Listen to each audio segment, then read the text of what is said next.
Ya. Bueno, buenas noches. Bienvenidas y bienvenidos todos a este nuevo seminario de extensión de la Asociación Internacional de Psicoanálisis a través del arte. Eh, bueno, primero que todo agradecer la compañía de ustedes esta noche. Ojalá que bueno, podamos disfrutar un interesante diálogo, sobre todo en conjunto, ¿sí? La presentación que vamos a tener hoy se titula Tabú, Salud Mental y el arte como interlocutor y nos convoca, diría yo, a poner sobre la mesa algunos temas difíciles, incómodos a veces, incluso oscuros, ¿no? Por ahí entiendo que está la gente de la formación 2024-2025, con algunos de ellos tuve la posibilidad de compartir una charla acerca del ominoso. Bueno, algo de hoy, de lo de hoy tiene que ver con lo del ominoso. Así que, bueno, bienvenidos también a ustedes y espero que podamos disfrutar toda esta presentación. Eh, Más allá de lo oscuro quizás y de lo incómodo de que pueden ser algunas cosas de las que vamos a hablar hoy, tenemos un sentido claro, digamos, ¿no? Que es un poco escuchar eh, las experiencias de la gente que padece, ¿no? Padece y que que están del lado de los, entre comillas, enfermos, los psiquiatrizados, etcétera, y que padecen desde ahí también los sistemas distintos de salud mental, ¿no? Que deberían estar ahí justamente para brindar ayuda, apoyo, compañía, y cómo a veces fallamos nosotros en eso, ¿no? Eh, entonces, perdón, vamos a silenciar ahí. Eh, bueno, entonces la idea es invitarle a ustedes a inquietarse con esta presentación de hoy, que nos remueva un poquito, pero para que cada obrero de la salud mental aquí presente eh, pueda preguntarse un poquito por su posición clínica y que en conjunto, en el diálogo, podamos ir pensando qué es lo que nosotros podemos aprender del arte para nuestro ejercicio clínico y qué lugar le estamos dando a ciertos temas que pueden ser medios tabú, medios oscuros, medios difíciles, ¿no? Eh, y que eso, pensemos un poco cuál es nuestra posición, qué es lo que estamos escuchando y lo que no. Para eso tenemos hoy a nuestro invitado estelar. Él es Joaquín Miranda Puentes, es escritor y luthier. Es licenciado en Letras Hispánicas, con mención en Lingüística y Literatura de la Pontificia Universidad Católica.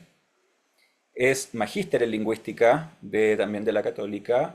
Es magíster en Escritura Narrativa de No Ficción de la Universidad Alberto Hurtado. Y actualmente es alumno del doctorado de Lingüística también de la Universidad Católica. Hasta el momento tiene tres libros publicados. Los Tiempos, en el 2017. Psicosis Lúcida, que es el libro que vamos a abordar un poquito más hoy. Yo lo tengo aquí, el mío, porque les voy a leer algunos pasajes en algún momento. eh, que es del 2024, el año pasado. Y el tercer libro, Nunca se supo, poemas de músicos chilenos, que se fue publicado recientemente, hace poquito, este año. Bueno, ahí Joaco desde el 2018 se desempeña como luthier, digamos, de instrumentos de cuerdas pulsadas, ¿sí? Eso, bueno, sin más preámbulos, los dejo con el Joaco para que partamos. Ahí está, como te decía, habilitada el compartir pantalla. Hola, muchas gracias. Primero quiero asegurarme que se escucha todo bien. Si pueden así afirmar. Ya, perfecto. Perfecto. Voy a compartir pantalla. También me tienen que decir si se ve porque soy medio burro con estas plataformas. Em, ¿Se ve, Claudio, o alguien que pueda hablar y decirme si se ve? Em, Aún no No, aparece. ahí Ahí está. sí. ¿Y se ve como modo presentación o No, modo... tienes que ponerle el modo presentación. Ahora sí, Ahí ahí sí? estamos, Ya, perfecto. ya, bueno. antes de partir quiero, bueno, agradecer esta invitación al diálogo, si bien hay cosas que van a ser un poquito, ya lo dijo aquí Claudio, no sé si llamarlas densas, oscuras, ominosas, para mí son realistas, más que nada. Pero de todas formas quiero que quede muy claro que lo que yo hago aquí son observaciones basadas en mi experiencia, o sea, en ningún caso quiero que alguien piense que yo crea tener la verdad absoluta de algún tema, no, no es así. Me encantaría que esto propicie un diálogo entre los que estamos acá en torno a algunos temas que considero relevantes, que no se hablan mucho y que por no hablarse producen problemas de salud mental y que conllevan a veces consecuencias desastrosas. Hay alguien que está dibujando en la pantalla, no sé quién es, pero me gusta porque encaja muy bien con la presentación de arte. Pero, ¿ven los So- dibujos o los veo yo nomás? Algo pasó. fui yo que estaba tratando de admitir a alguien y pasé a apretar otra Ah, cosa. no, eres un artista tremendo. Eh, quedó muy bien, quedó muy bien. Bueno, no sé cómo se borra eso, así que probablemente tengamos las líneas toda la presentación, da igual. Bueno, la presentación se llama Tabú, Salud Mental y el arte como interlocutor y yo, bueno, pongo esta ilustración un poco provocadora que yo creo que ilustra muy bien el vivir diario de una persona que carga con los estigmas de un diagnóstico psiquiátrico y con, bueno, el sufrimiento que conlleva también la exclusión, que yo vengo un poco de ahí les quiero hablar. Y antes quiero presentarme de una forma distinta, no tan, sigue las líneas, ¿viste? Se va a ver siempre. De una forma no tan como de currículum, sino ir diciendo cosas y por qué las puse y por qué creo que son relevantes para esta presentación. Bueno, como dijo Claudio, yo soy luthier de instrumentos de cuerda pulsada, que es arte. O sea, quise primero poner las cosas artísticas. eh, Ahí verán por qué, una cosa estratégica, porque es a donde yo llegué como forma ¿cómo decirlo? De sobrevivir un poco. O sea, el que yo sea luthier de instrumentos de cuerda pulsada obedece a un mecanismo de sobrevivencia más que nada.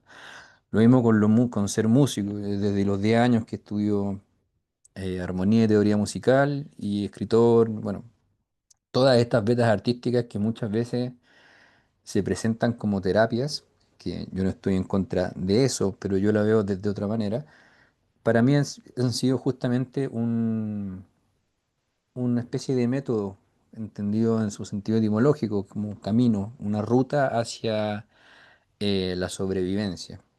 Dentro, ahí salieron las líneas. Em, Dentro del sufrimiento que hay en el vivir cotidiano.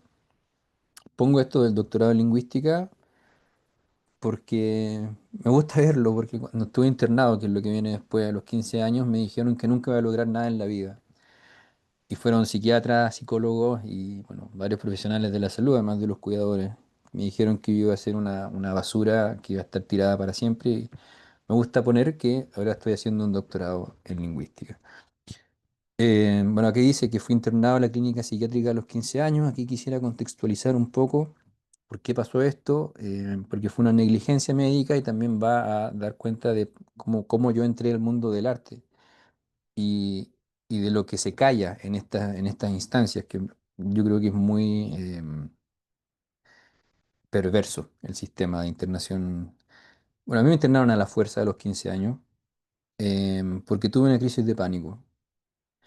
Y cuando tuve la crisis de pánico me llevaron donde una psiquiatra que en vez de ver qué estaba ocurriendo conmigo en ese momento o evaluar circunstancias que tienen que ver con lo no biomédico, digamos, de lo no médico, me empezó a dar fármacos de lo que se les ocurriera y algunos de esos fármacos me hicieron alucinar y producto de esas alucinaciones terminé internado. Yo estaba tomando cuando fui a la psiquiatra isotretinoína, que es un remedio para el acné, eh, que está estudiado que algo pasa con ese medicamento que puede producir crisis de pánico, brotes psicóticos, incluso suicidios consumados. O sea, hay hartos estudios desde los 90.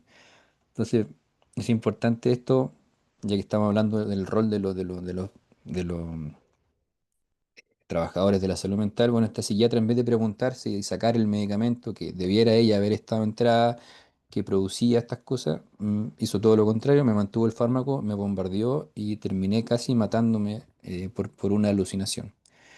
Em, la internación fue horrible, maltrato físico, psicológico muy, muy duro, exclusión, no se podía ver a nadie, llamar a nadie. em, el trato, insisto, era muy degradante, uno deja de ser humano. No sé si han leído el libro de Osamu Dazai que se llama Indigno de ser humano. Él habla justamente de sus internaciones psiquiátricas y de que es imposible sentirse persona después de salir de ella. Indigno de ser humano, justamente. Y quiero enfocarme acá porque desde aquí voy a hablar. Si bien tenía 15 años, esto me ha marcado hasta el día de hoy y no he dejado de sufrir las consecuencias que esto me produjo. Una de ellas, por ejemplo, aquí pongo suicida en potencia. ¿Por qué? Porque cuando uno eh, recordemos que a los 15 años la identidad no está tan conformada. Entonces, a mí como que se me conformó la identidad creyéndome ya una basura, una especie de ser inútil, de marciano, y me excluyeron no solamente en la clínica, sino también afuera. Mis profesores no me dejaban dar las pruebas porque creían que yo era tonto. Em, la sociedad se volvió hostil, muy hostil. Y ahí empieza a aparecer la idea del suicidio como una solución, como una esperanza, justamente de dejar de sufrir, de dejar de sufrir. Y es algo que no desaparece y que he conversado, de hecho, con muchos, muchos, muchos, muchos, muchos psiquiatrizados, algunos con esquizofrenia, otros con otras cosas, y no he conocido ninguno que no haya tenido jamás una ideación suicida. Y son los mismos motivos siempre. Em, y esto tiene que ver después con el tema de la interlocución, que creo que es importante. Bueno, luego decir que vivo con crisis de pánico, agorafobia y fobia social, que es muy complejo en una sociedad como esta que prioriza la productividad. O sea, aunque uno quiera, yo digo, que qué lindo estoy haciendo el doctorado, pero si me da agorafobia no puedo salir en 2 semanas, ya te empiezan a tratar raro y te excluyen nuevamente y vuelve el abandono. O sea, hay una parte social que no sé si es ignorancia o indiferencia, pero que se niega a tomarse en serio estas cosas. Cuando uno no puede salir por una crisis de pánico o por algo, bueno, una fobia, o sea, ustedes saben lo que significa una fobia, es algo real, pero como no se ve, bueno, no sé, algo pasa y hay algo que hacer con eso también. No podemos, a mí me han tratado de vago, de flojo, de por qué no viene a clase, y no puedo salir simplemente. Y todo eso relacionado con la clínica y con sus secuencias. Tengo un diagnóstico que puede ser discutible, sobre todo ahora porque es una especie de moda, pero que es el autismo.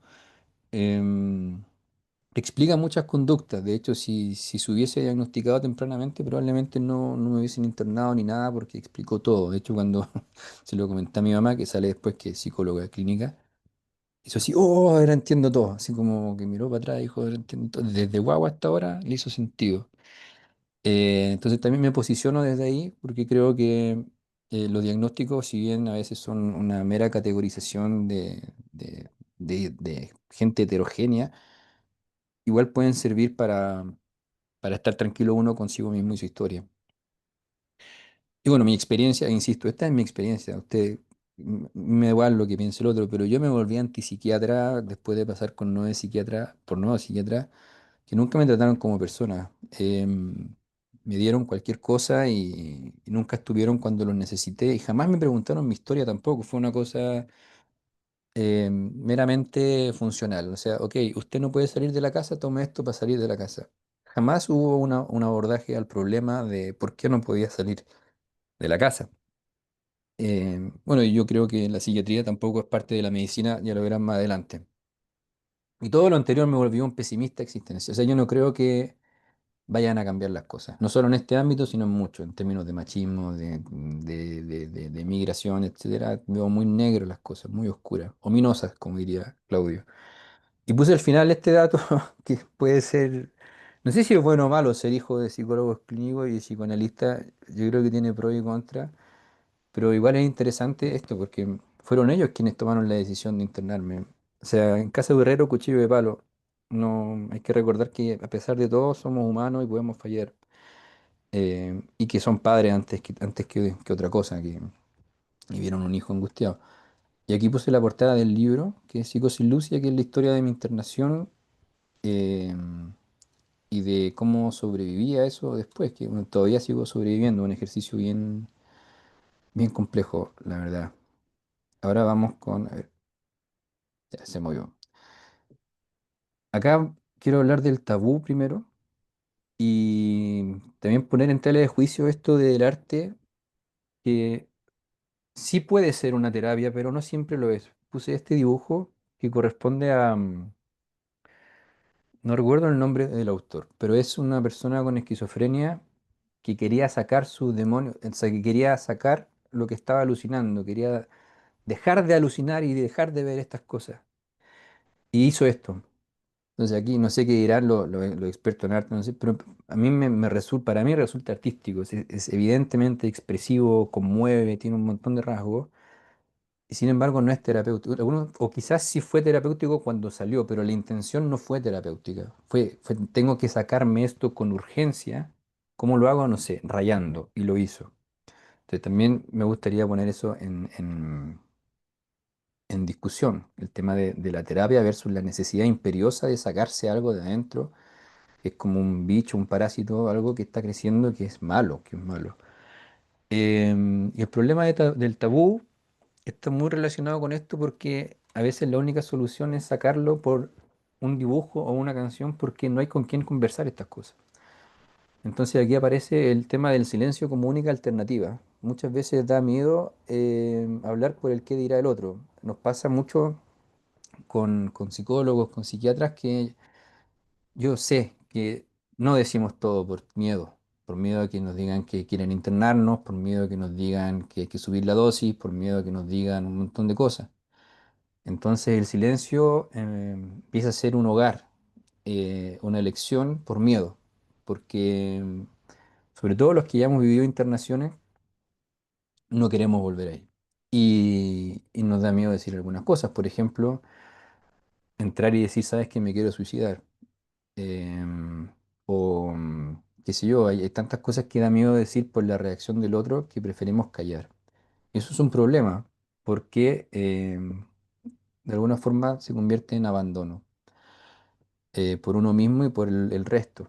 Entonces aquí yo menciono esto como la soledad como única forma de habitar el mundo, porque la falta de interlocutor se traduce en abandono. El no poder comunicarlo, el no poder decirlo, eh, es que estar en una isla perdido y sin nadie alrededor. Es muy triste, la verdad. Entonces empiezan a aparecer, producto de este abandono, algunas ideas, como ideaciones suicidas, por ejemplo. Em, ok, estoy solo, nadie me escucha, si lo digo me van a juzgar, me van a internar, me van a volver a tratar mal, sufro mucho, ¿qué hago? Me mato. Eso lo dije muy simplificadamente, pero sé que ocurre. Me ha ocurrido a mí, le ha ocurrido a un montón de compañeros de ruta. Y yo creo que acá hay algunos problemas. Primero, que abordarlo solo desde la salud mental limita y banaliza de alguna forma el problema. No digo que no haya que abordarlo desde la salud mental, pero muchas veces em, las etiquetas que nos ponen, ¿no? De depresivo, de loco, etcétera, se explican por las condiciones en las que uno vive, por la historia de la persona.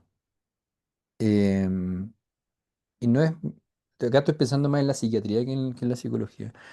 No es solamente un conjunto de químicos interactuando en el cerebro, hay más cosas ocurriendo. Y a mí me gusta mucho la propuesta que hace una filósofa de la Chile que se llama Sandra Baqueano Ger, que es experta en suicidio y habla de la filosofía como vehículo, como método. Habla de la filosofía como método para abordar el suicidio. ¿En qué sentido? En que dice que la prevención realmente no es o el método idóneo para este tipo de cosas. Porque la verdad es que si alguien se quiere matar, lo va a hacer igual. Yo tengo dos o tres amigos que lo han hecho y pasaron por psiquiatra, psicólogo y sé que la prevención no funciona. Pero sé que ellos hubiesen actuado distinto si hubiesen podido reflexionar sobre su propia vida o verlo desde otra forma sin sentirse etiquetados o vistos de una forma despectiva, que es lo que hace, quieranlo o no, la salud mental, más allá de las intenciones del terapeuta en cuestión. Desde la otra vereda nosotros vemos a una persona que está jerárquicamente por sobre nosotros y que nos va a decir qué tenemos. O sea, imagínense lo que hace un psiquiatra, nos da algo, literalmente es dueño de nuestra química cerebral, es una cosa tremenda. Entonces, aquí iba con esto, que la filosofía como método. Sandra Baquedano propone buscar hablar, dialogar con el suicida. ¿Cómo se habla del suicidio? ¿Cómo se acompaña el suicidio? Sin prevenirlo. ¿Cómo podemos entender, esto lo han dicho varios filósofos, que hay gente que no quiere vivir? Y no es que esté en un estado psicótico o que esté en un estado que sea impulsivo, sino que simplemente no lo desea. A mi juicio, la salud mental tiene mucho que hacer ahí. ¿Cómo, cómo acompañar? ¿O cómo, qué hacer con estas situaciones? Entra alguien a la consulta y dice, me quiero suicidar. Ok, ¿qué es lo que se debería hacer? Yo no tengo la respuesta, pero sí creo que Sandra Baquedano tiene una propuesta que podrían leer. No se me ocurrió poner su nombre, pero es una genia. Y bueno, la presentación también yo quería ir dialogando con algunos escritores a propósito del arte.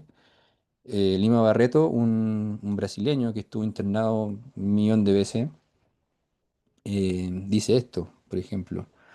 Digo con franqueza que por más que viviera 100 años, nunca se me borrarán de la memoria esas humillaciones que sufrí. No por ellas mismas que poco valen, sino por la convicción que me produjeron de que esta vida no vale nada, que todas las posiciones fallan y todas las precauciones para un gran futuro son vanas. Cuando uno está internado, o sea, esto representa muy bien la sensación de abandono, de humillación. O sea, cuando uno lo internan y lo acompañan hasta el baño y lo tratan como un tontito, un idiota. Bueno, Lima Barreto creo que lo condensa muy bien. El libro se llama Diario de Hospicio, por si a alguien le interesa, un muy buen libro. Ahora quiero pasar al tema de la salud mental, que para mí es un misterio, porque parto con que hablamos de esto, pero nadie sabe muy bien qué es, cómo definirla. Como que probablemente cada uno tenga una definición distinta de salud mental. Yo no la tengo, de hecho, no sé. Eh, pero sí leí la que hizo la OMS el 2004 y me dio un poquito de vergüenza ajena porque la definía, no lo recuerdo de manera exacta, pero sí lo asociaba a un estado de bienestar vinculado estrechamente como a la producción. O sea, básicamente, si usted tiene trabajo, tiene buena salud mental. Y no es así. Pero aquí yo quería plantear la pregunta del problema de definir, o sea, hablamos de ella, todos hablamos de salud mental, el presidente que dice que tiene todo, o sea, está en el discurso público, está en la política, está en las conversaciones familiares, todos hablamos de salud mental, pero no sabemos qué es. Entonces, ¿esto es bueno, es malo, es o puede ser algo intrascendente? No lo sé, pero me parece que es algo importante a tener en consideración porque...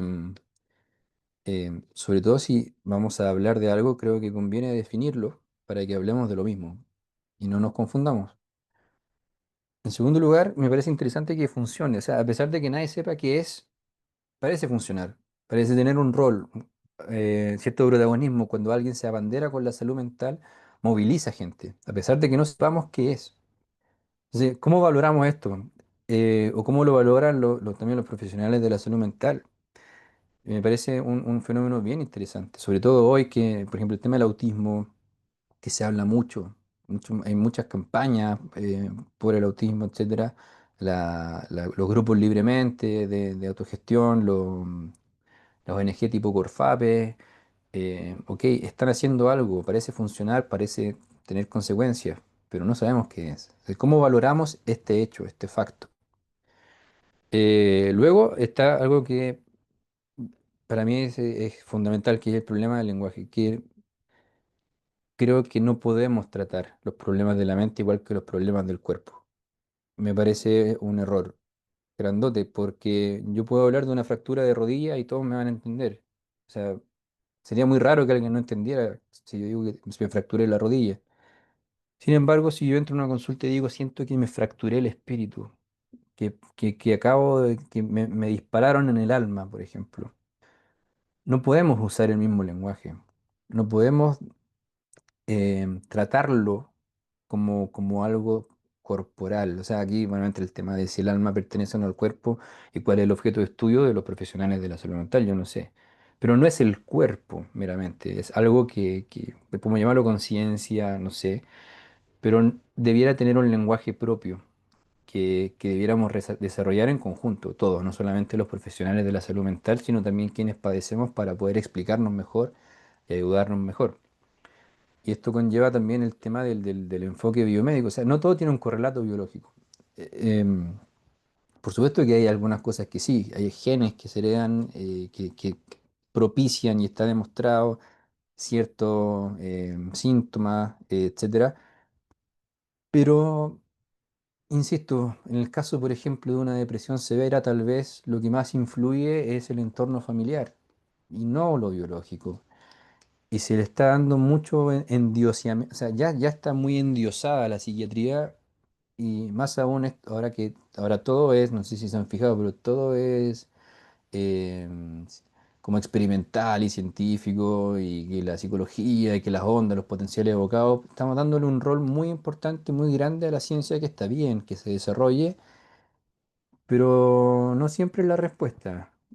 Según entiendo, la psicología viene más bien o sea, tiene mucho de filosofía, de estudio de bueno, ciencias sociales, y esto del correlato biológico a mí no me convence.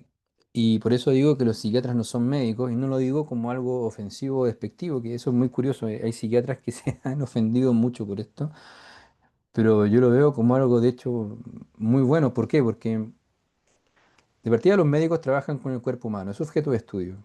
Acabo de mencionar el ejemplo de la rodilla. Un traumatólogo experto en rodillas es literalmente una persona que se dedica a ver rodillas todo el día. Ese es su objeto de estudio. Un geriatra se encarga de ver el cuerpo de una persona a partir de cierta edad. O sea, es el cuerpo humano, está presente el cuerpo.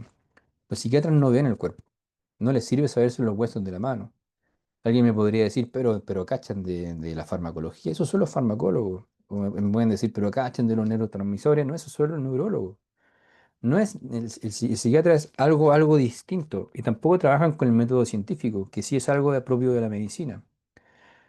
¿Y por qué esto no es algo malo? Porque podría propiciar en algún momento, por ejemplo, que se cree una facultad de psiquiatría distinta, con un enfoque distinto, que tenga ramos de, claro, de farmacología, de neurología, por supuesto que es útil, eh, pero que también tenga cosas de sociología, de antropología, porque no puede ser que un psiquiatra no considere la historia de una persona, que no considere el entorno, que no considere cómo son las relaciones de la persona. Tiene que ser mucho más integral.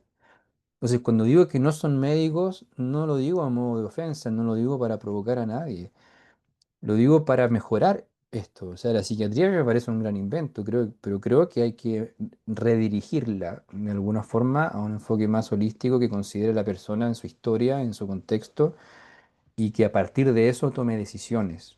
Bueno, eso se verá a futuro.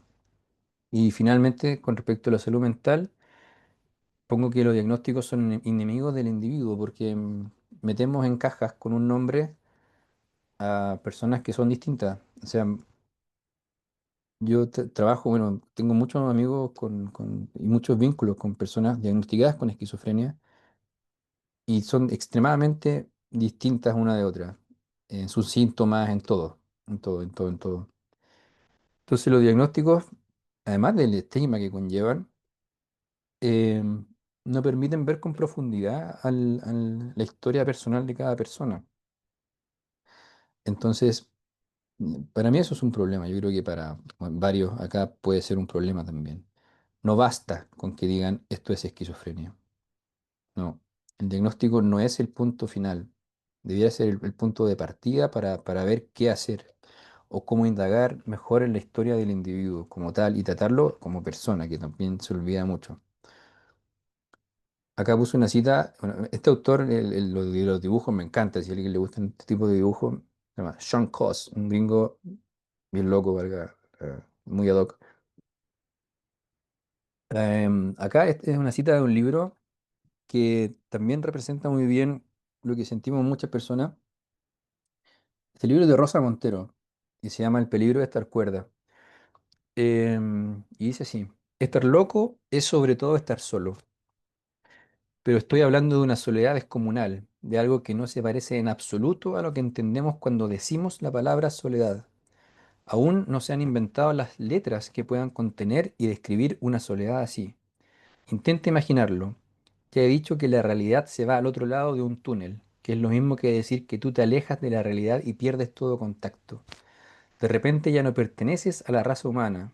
Eres un alienígena, el único alienígena que conoces, desgajado de golpe de la piel del mundo.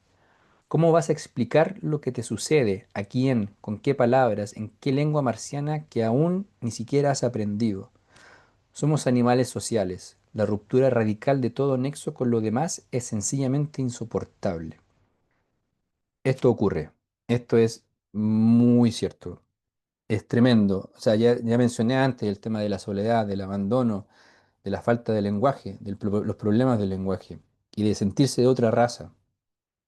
Y esto es un problema a nivel social, que no solo pasa, por supuesto, con los locos, pasa bueno, con un montón de gente que se sale un poquito de la norma.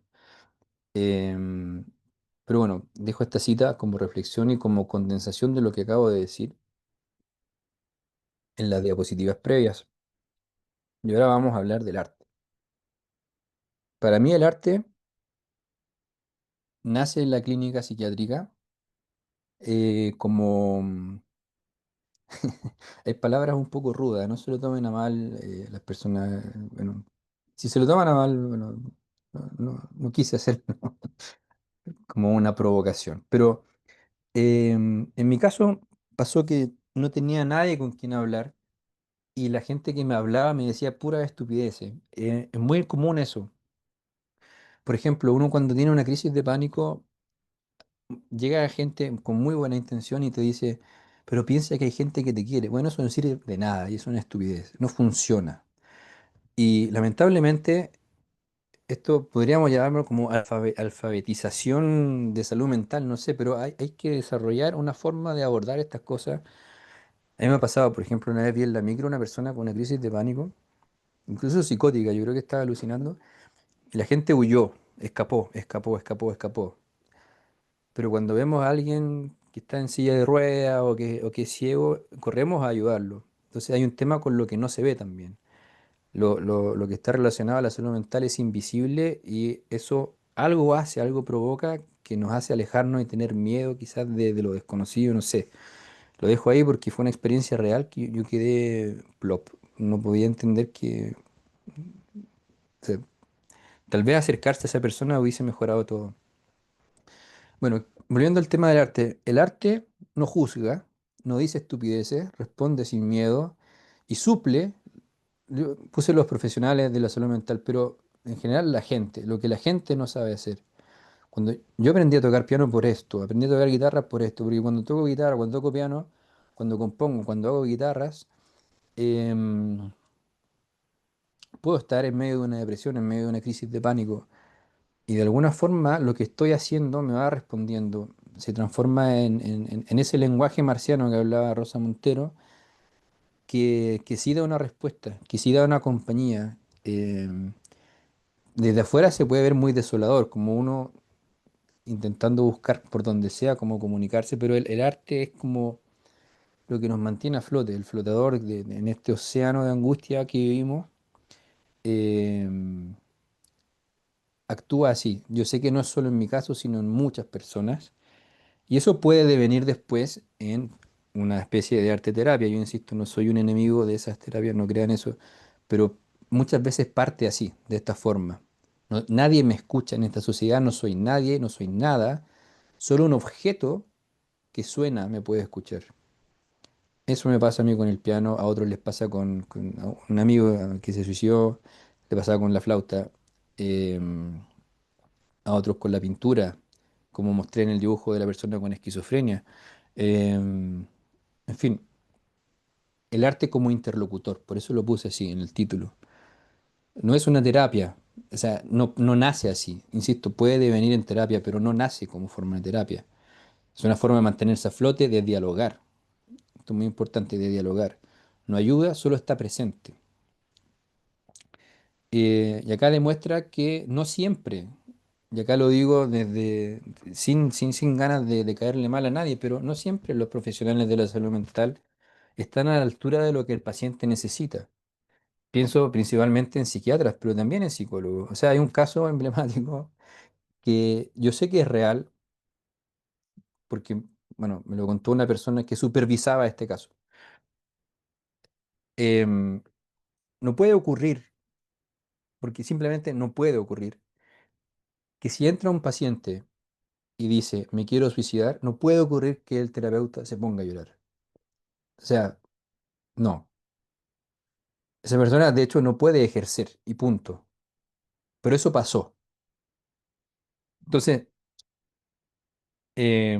cuando tú como paciente ves que el terapeuta se pone a llorar por ti o se pone a hacer cosas, te dice locuras rarísimas, volvemos al tema del abandono, al tema de que no hay interlocutor, al tema de que mejor no le cuento mis cosas al terapeuta, porque si se va a poner así, prefiero que no contarle.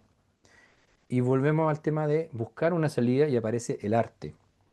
Y aquí puse un par de citas, una de Piglia, me encanta Piglia, pero em, él dice, aquí la música, pero entendámoslo como arte, ¿no? Que la música expresa los pensamientos mejor que ninguna otra cosa. O sea, cuando uno está atrapado, angustiado, en plena crisis, a veces uno toca piano y la música es eso, expresa el pensamiento.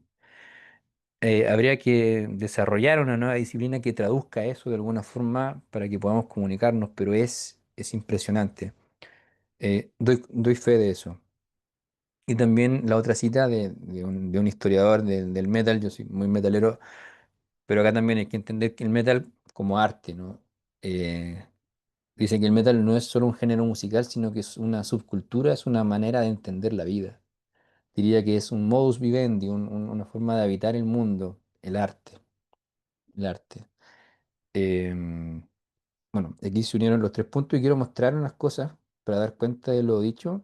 Hay una colección muy famosa de Hans Prinzhorn, que fue la primera persona al inicio del del siglo XX que dijo, se paseó por diversos psiquiátricos del mundo, no solo de Europa, y dijo, acá hay arte, algo está ocurriendo acá. Bueno, si ustedes googlean la colección Prinzhorn, se van a encontrar con cosas como esta, esculturas, dibujos, un montón de cosas que se pueden, bueno, los historiadores del arte lo ven como arte, de hecho, sin esta colección no existiría el surrealismo. Eso es una causa de efecto demostradísima, por ejemplo. Em, entonces, uno puede pensar, ok, si esto es un objeto artístico y lo evaluamos como tal, quedamos ahí nomás. Pero lo hizo una persona que está internada en una época donde no había psiquiatría, había alienistas, donde no habían medicamentos, donde no se podían frenar las alucinaciones, donde se amarraba a la cama, todavía no llegaba la lobotomía, era una cosa bastante pre-psiquiátrica. Entonces, no es meramente arte, hay algo más, hay un querer decir, hay una búsqueda, y se ven estas formas extrañas. Era muy normal, o sea, la colección es gigante, son como 1200 páginas, pero suele haber como rasgos comunes que tienen que ver con representaciones humanoides de cosas, que probablemente tienen que ver con las alucinaciones, etcétera. Pero pongo estas imágenes, estas son esculturas no me acuerdo si es de madera o piedra, y esta que es de un gran esquizofrénico, que el fundador del surrealismo, le robaron todo después los surrealistas, que se llama August Netterer, que usaron el arte como interlocutor. Porque recordemos que en esa época ahí sí que no había nada, nada. Mucho más tarde llega la clorpromacina, todo eso, y no había absolutamente nada. Lo quise poner para mostrar también que hay una historia del arte de los locos, por si quieren buscarla. El libro creo que se llama La expresión de la locura de Hans Prinzhorn. Igual en Google está la colección Prinzhorn, lo puede buscar y es maravilloso y invita a reflexionar también el rol del arte dentro de instituciones psiquiátricas y de encierro brutal. O sea, en esta época le pegaban a los locos para que se quedaran quietos. Estamos hablando de abusos terribles.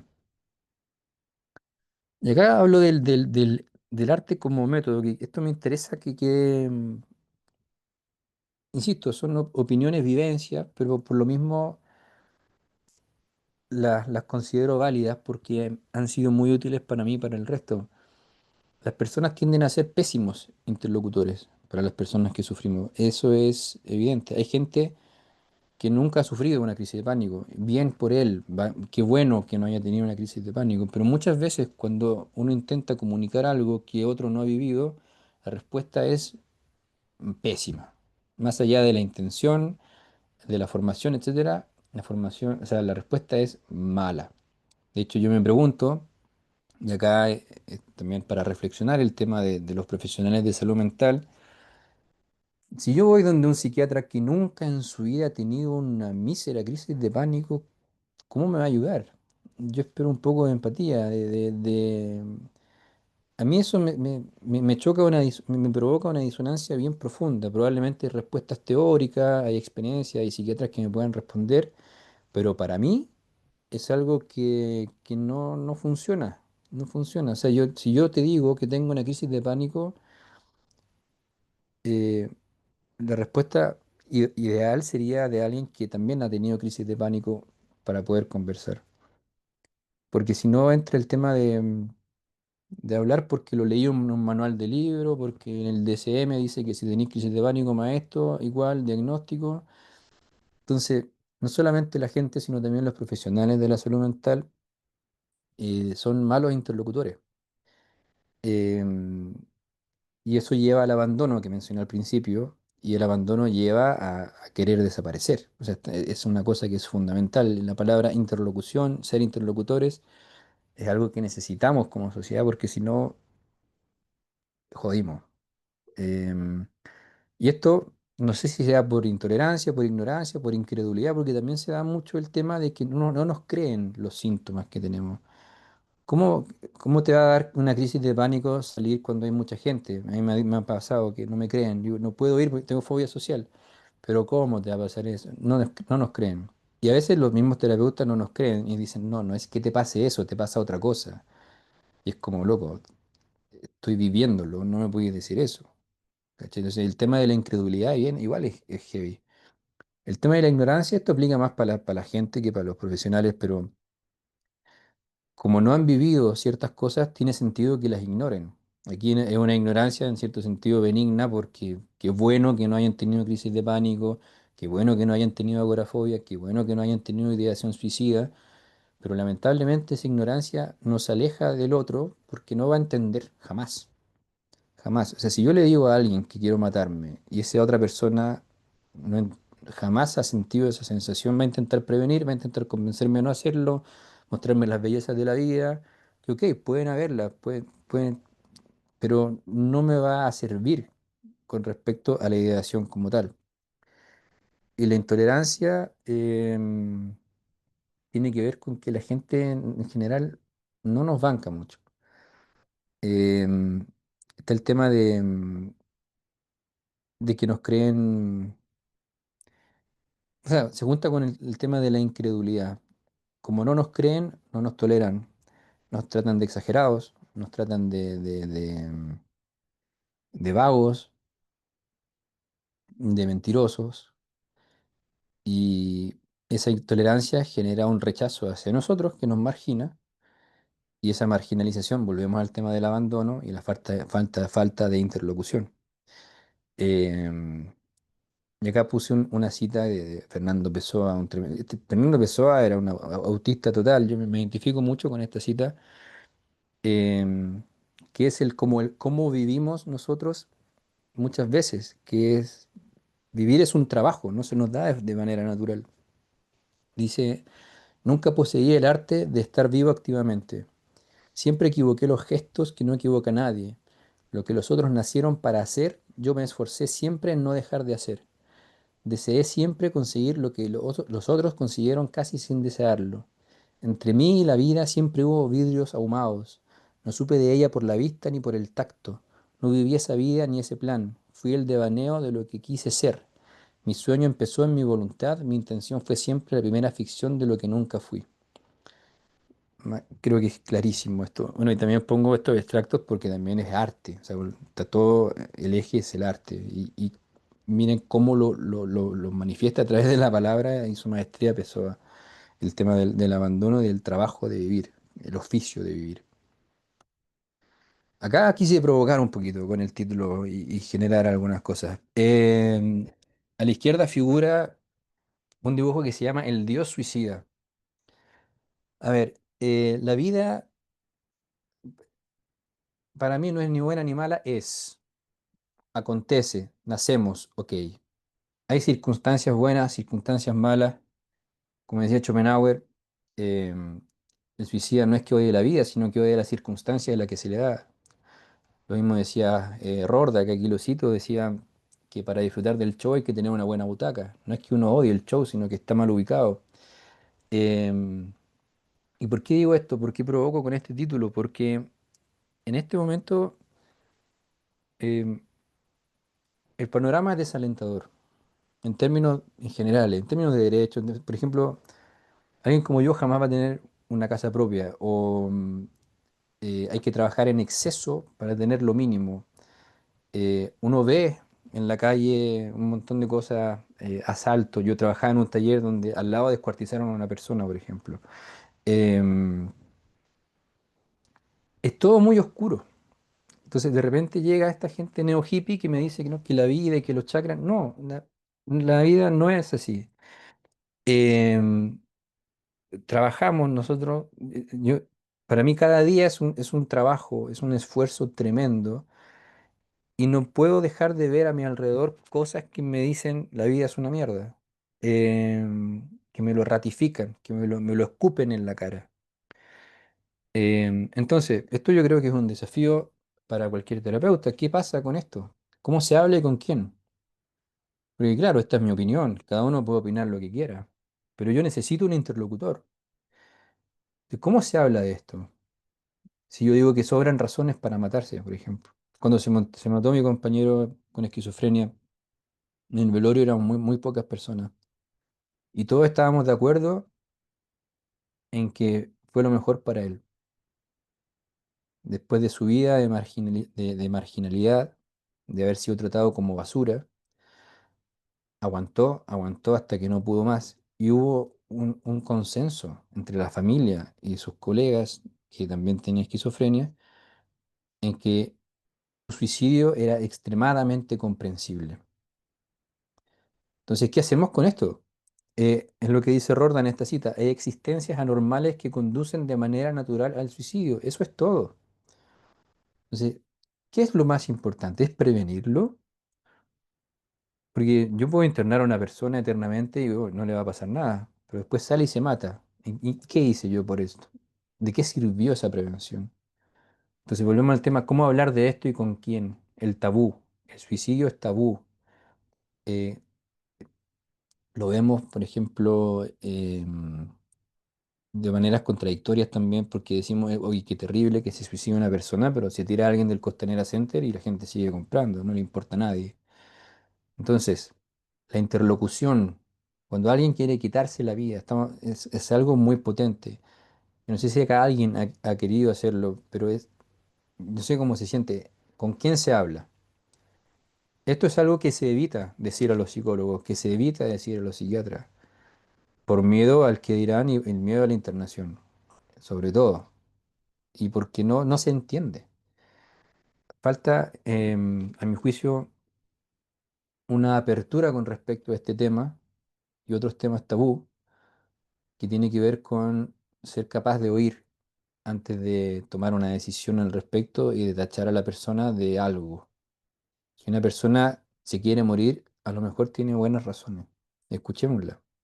Y escucharla puede justamente prevenir el suicidio, que es lo que decía Cioran en sus libros. Él decía, sin la idea del suicidio yo estaría muerto. El saber que me puedo matar me mantiene vivo, porque lo reflexionaba y le daba vuelta, le daba vuelta, le daba vuelta. Bueno, y como digo acá, si se verbaliza la intención, se estigmatiza e invalida inmediatamente. O sea, el suicida al tiro pasa a ser un loco, una persona que se tacha de psicótica, que no está en sus cabales, siempre lo mismo con las personas que piden eutanasia, no, no está en sus cabales. Sí, la verdad es que sí, muchas veces sí. Aquí no estoy hablando de suicidios impulsivos, del tipo me pateó mi polola, me voy y me mato. No, son personas que llevan 15 años pensándolo. Hay razones, hay motivos. Bueno, ¿qué hacemos con eso? ¿Y se puede hablar de eso? Eso también es interesante preguntárselo, que lo dice Cioran, ¿no? Dice, la verdadera vida está fuera de la palabra. O sea, quizás el sufrimiento es inefable. ¿Cómo acompañar algo que no se puede comunicar? Em, y bueno, Foucault que se tira esta sentencia, ¿no? Uno debería trabajar en su suicidio toda la vida, porque uno debería elegir cómo morir. Y bueno, tiene que ver con la dignidad de la muerte y no depender de nadie. Pero dejo acá la reflexión sobre todo de la interlocución, con quién hablar en estos casos. Luego, acá un tema social, sociedad pacata e ignorante, vienen a veces con. Si acá hay alguien religioso, m- mis respetos, yo no lo soy, y algo que me molesta mucho es que se metan en mi vida, sobre todo los evangélicos del metro y esa gente, em, no tienen ni idea de nada. Em, pero insisto, para mí la vida no tiene un valor positivo ni negativo, sino que es un cúmulo de experiencias que van tomando un sentido, se posicionan en una balanza y uno puede tomar decisiones en función de eso. Pero vivimos en una sociedad que en términos de salud mental, en términos de tabú, de suicidio, de internaciones psiquiátricas, no sabe nada, no sabe nada. Eso no es culpa de la gente, es porque también no nos sabemos comunicar. Insisto, en la falta de interlocución, no hay con quién hablar estas cosas, no se puede hablar. Y además están los estigmas, o sea, yo lo sé también mucho. Mis amigos con esquizofrenia en sus entrevistas de trabajo obviamente no dicen que están diagnosticados con esquizofrenia, porque no les van a dar el trabajo. Ignoran que. Entonces, y eso es producto de la desinformación, que dicen que los autistas no hablan. A mí me han dicho eso, y digo, no, yo soy autista. Me dicen, pero ¿cómo si tú estás hablando? Digo, ya, eh, ok. También la gente que dice que los esquizofrénicos son agresivos. No, los esquizofrénicos son personas, de que pueden ser agresivos como cualquier persona. Entonces, esa desinformación genera estigma e ignorancia y produce de nuevo el abandono, la falta de interlocución y que busquemos salidas como el arte. Luego el tema de la invisibilización, que yo hablaba de que estos son padeceres invisibles. Nadie ve una crisis de pánico, nadie ve realmente una agorafobia, nadie ve una ideación suicida. Uno puede ver a un ciego que no le cuesta tomar la micro y uno lo ayuda, lógicamente. O lo mismo con una persona en silla de ruedas, uno abre la rampa de la micro y se sube. La gente de hecho como que corre, como que se pelean por ayudar a esas personas. Pero cuando se ve a alguien experimentando una crisis o algo, digámoslo, algo, ya, pongamos el nombre psiquiátrico, se estigmatiza y se margina, se hace a un lado. Y yo creo que tiene que ver con que no se ve. Ahí que, no sé, si alguien tiene alguna opinión al respecto, sería muy interesante oírla, pero yo creo que el que no se vean estas cosas produce la desinformación y la ignorancia, porque dificulta obviamente la comunicación. Si yo veo a un ciego y digo, uy, qué terrible sería no mirar, y cierro los ojos y me hago una idea, aunque no tenga nada que ver, puedo empatizar de mejor manera. También está el tema de la indiferencia, que es muy heavy. O sea, cuando una persona se tira al metro, uno escucha comentarios como, ¿en qué mal horario lo hizo este tipo? ¿Por qué voy a llegar tarde? ¿Cómo podéis decir eso? O sea, si una persona decidió matarse tirándose a las vías del metro y el comentario es voy a llegar tarde. O lo mismo en el Costanera Center, que para los que no son de Chile es un edificio horroroso, gigante, que se convirtió en el emblema del suicidio. Las personas suben y se tiran para abajo y explotan en el suelo. Y es un mall. Entonces la gente compra, se tira una persona, ponen una carpa y siguen comprando. Entonces de repente viene la gente con un discurso de que la salud mental y que no, y que el suicidio y la prevención, pero al mismo tiempo está esta otra realidad que es, me da lo mismo, yo sigo comprando. O se tiró al metro, o el loco pesado, voy a llegar tarde a la pega. Entonces, ¿qué está pasando? De hecho, hay un, creo que psicoanalista, me pueden corregir, pero un escritor llamado Eduardo Schelle, creo que argentino, no sé si psicoanalista o así, bueno, da lo mismo, pero él decía, no, era Bifo Berardi, me equivoqué, que lo peor que pasa cuando alguien se suicida es que justamente uno se entera y vuelve a trabajar como si nada, porque a nadie le importa, estamos tan inmersos en una sociedad productiva y enfocada en cosas que poco tienen que ver con la salud mental de las personas, que da igual, se mató, filo, no importa. Y eso habla de un problema estructural más grande, obviamente, no se le puede achacar esto a nadie en particular, pero a mi juicio, si es que esto no cambia a nivel macro, poco importa lo que hagan los profesionales de la salud mental, porque hay un chip social, hay una especie de puerto USB en las personas y que todos tenemos que produce esto, los estigmas, la desinformación, la invisibilización, la indiferencia, el miedo al diálogo también. Entonces, si no hay un cambio a nivel macro que no tengo idea cómo podría lograrse, no creo que pueda ofrecerse mayor ayuda por mucho por muchas que sean las intenciones de la mejor calidad posible. Eh, Vuelvo al principio, yo soy un pesimista existencial, así que me baso en eso. Si otros piensan distinto, lo respeto, pero yo creo que esto es fundamental. Y acá uno de los puntos de la ponencia, de la siguiente manera, ¿no? O sea, el tabú, el salud mental y el arte como interlocutor. O sea, que los problemas que aquejan a un individuo sean tabú conlleva necesariamente conflicto de salud mental. Porque no puede hablarlo. Simplemente, o sea, necesitamos un interlocutor para hablar estos problemas. Y si no podemos hablarlo, algo va a ocurrir en nuestra salud mental, sea lo que sea la salud mental.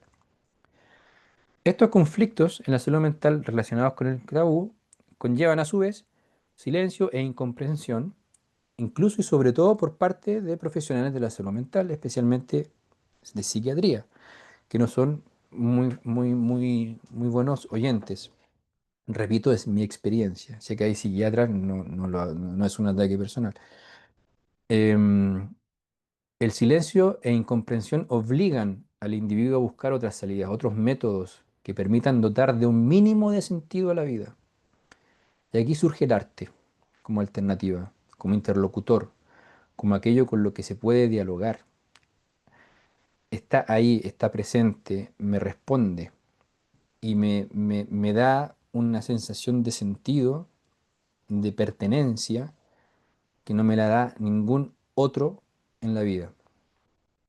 Y si no se encuentra este interlocutor, el suicidio se posiciona como una alternativa comprensible, casi obvia.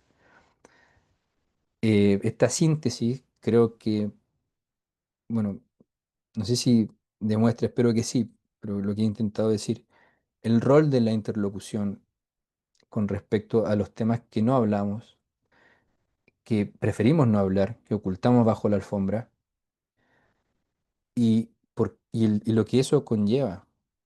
O sea, el que no haya un interlocutor, el que haya un tabú, de hecho, puede conducir mediante esta cadena a un suicidio, por ejemplo. Porque necesitamos comunicar. Somos seres sintientes. Tenemos y el sentir tiene un sentido, valga la redundancia.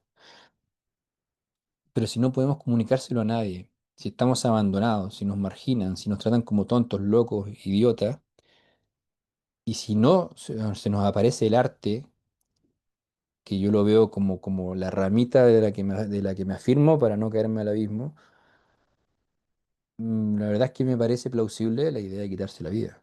No me parece una cosa desmesurada. Y quiero terminar con esto, que creo que también sintetiza muy bien.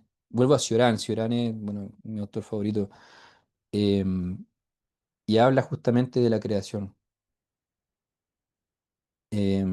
Dice, hay experiencias a las que a las que no puedes sobrevivir, experiencias tras las cuales sientes que ya nada de lo que hagas puede tener significado, pues habiendo tocado los límites de la vida y vivido con exasperación todo lo que ofrecen esos peligrosos lindes, el gesto cotidiano y la habitual aspiración pierden todo encanto y seducción.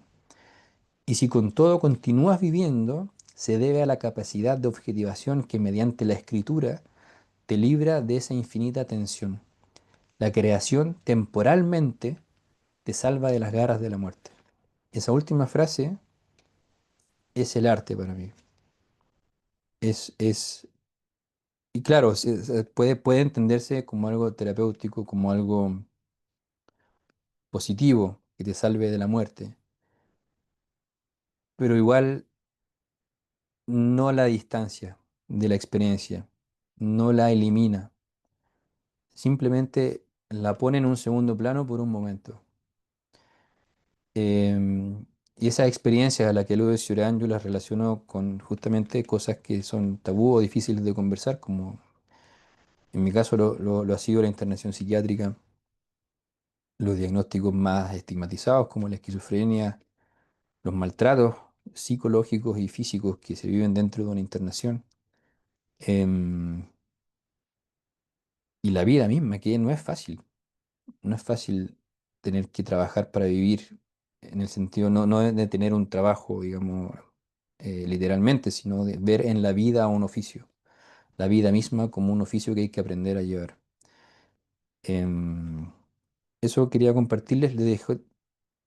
A mí me interesa mucho, como les dije al principio, no sé si gente llegó más tarde, y que yo vine a dialogar. Yo pongo acá mi punto de vista, mis observaciones, pero yo vine al diálogo. Entonces puse también mis contactos y redes por si alguien quiere conversar, yo feliz.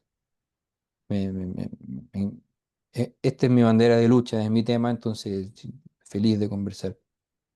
Em, pero eso, les agradezco la escucha y la invitación y ahora quedo atento a los golpes y patadas que, que vendrán. Oye, bueno, muchas gracias, Joaco. Eh, Antes de dar paso a las preguntas y comentarios, yo les había dicho que iba a hacer un ejercicio de leer algunos pasajes bien cortitos, digamos, del libro El Joaco, que, bueno, este es Psicosis Lúcida, es un excelente libro, no porque sea el Joaco lo estoy diciendo, porque en verdad lo encuentro un gran libro, es muy conmovedor, muy sobrecogedor. Eh, Me quedó dando vuelta la cita que pusiste de Rosa Montero, como creo que es bien interesante lo que ella hace, porque logra de alguna manera bordear algo que es impensable incluso, o indecible, ¿no? Como algo de ese horror que se vive en esa soledad flotante, esa angustia flotante, digamos, ¿no? Como que uno, insisto, no es posible describirla, ¿no? Y ella logra hacer cierto un borde de eso. Y en relación a eso de los bordes, digamos, quiero leer estas pequeñas citas del libro El Juaco, que me parece que muestran algo de esto mismo. Bueno, la primera es una parte que se llama Compañía del Papel, dice. Costó, pero me dejaron usar lápiz pasta. Al fin podía aprovechar unas croqueras que me regalaron mis papás. La escritura nació sin esfuerzo, como una forma de conversar con alguien, de crear una presencia donde no la había. Antes de entrar a la clínica, mi meta era ser ingeniero civil mecánico. Amaba la física, las matemáticas, la química. Pero allí dentro pasó algo. No dejé de apasionarme por lo científico. Hasta el día de hoy intento mantenerme informado. Pero emprendí un camino artístico. Vi en la creación, sea musical o literaria, una forma de expresar lo que al lenguaje le quedaba grande. Las emociones que tenía, los miedos que me fatigaban, la angustia que me poseía. La primera cosa que escribí en la vida surgió allí. Después de ese primer texto no pude parar. Eh, Voy a leer tres citas, esta es la primera, pero me parece que yo le contaba a Joaquín que estos son como los encuentros del Joaco, ¿no? Como que creo yo que llevan un poco, que entrelazan un poco el camino que has empezado a seguir hasta el día de hoy, digamos. Este es como el encuentro con la literatura, ¿no? Y lo encuentro muy bonito porque es como si algo del escribir hubiese podido traducir algo que ni siquiera se podía pensar muy bien. Entonces, eso es como primera, digamos, ¿no?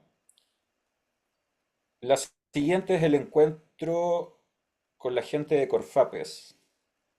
No sé si saben que Corfapes es la corporación de familiares y amigos de pacientes con esquizofrenia. Bueno, dice, eh, ¿de qué parte era?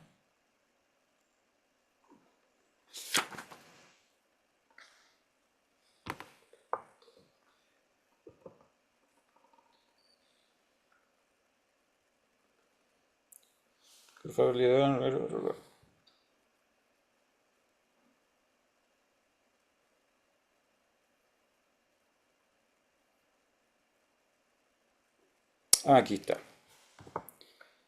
Bueno, esto es porque el juego, bueno, y no sé si lo explicarás tú después, pero dice, fui unas semanas más tarde a Corfapes, ¿no? Conocí a diversos usuarios con los que interactué y le comenté a la directiva sobre mi tesis y la posibilidad de trabajar con las personas de ahí. Dijeron que sí, pero que lo que importaba era el consentimiento de los posibles participantes más que lo que opinaran los psicólogos y administrativos. Justamente una de las causas por las que lucha Corfapes es que las personas con diagnósticos psiquiátricos sean tratadas como cualquier otra, capaces de decidir, opinar, sufrir, padecer, amar. Fui a preguntarles, 5 dijeron que sí, que ni un problema. Con una conversamos un buen rato sobre psiquiatría, le conté de mi internación y ella de sus problemas. Antes de irme me abrazó y me dio las gracias por tratarlos como personas. Con esa frase rebotando en mi cabeza, decidí insistir en mi investigación sobre salud mental y de alguna manera mostrar la otra vereda, no la del psiquiatra, sino la del psiquiatrizado, del loco, del paria, del marginado. El encuentro con el otro que sí aloja, digamos, con el otro que sí puede hacer quizás de un interlocutor más válido porque, bueno, está ahí también, ¿no? Por último, el encuentro con la lutería. Este no es el título que está en el libro, es lo que la teoría, digo.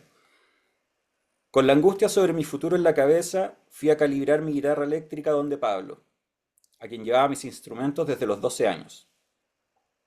En ese momento, Pablo compartía taller con el Tata Barahona en el barrio Mata.